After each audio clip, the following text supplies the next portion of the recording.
The Muscle Car and Corvette Nationals is a place to not only see muscle cars and Corvettes, but they also have a lot of concept cars and different things that are kind of factory oddballs, like the Riviera Silver Arrow behind me. Now this car is a 1963 Riviera, and the styling story behind these cars originally is they were supposed to be not a Buick, they were supposed to be a LaSalle, believe it or not.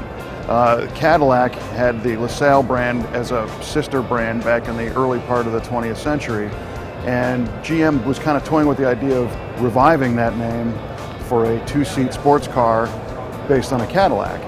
Well, Buick actually won the bid to build the car internally, but there's a styling element that's left over from the old LaSalle. If you look at the headlights on this car, the shape of the grille mimics the shape of the old LaSalle grille from earlier part of the century.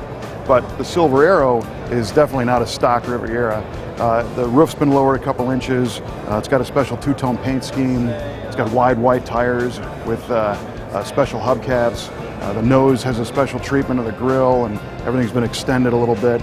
The headlights on this car are a clamshell design that open up electrically.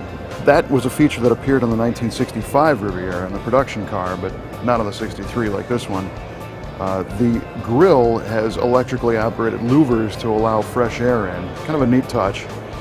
And when you open the hood, the first thing you see is the extended chrome-plated closeout panel that shows how much longer the nose is.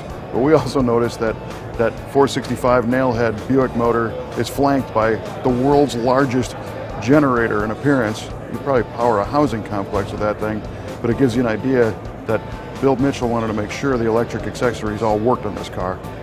And Bill Mitchell, who was the lead designer for the Buick division at that time, was rumored to have been in London, and he saw a Rolls-Royce pulling through the fog and said, I got a cool idea to build this car, to mimic that image of just kind of a sleek, upscale vehicle coming through the fog. And that's why it's got this slick two-tone silver and gray paint, and also the silver interior.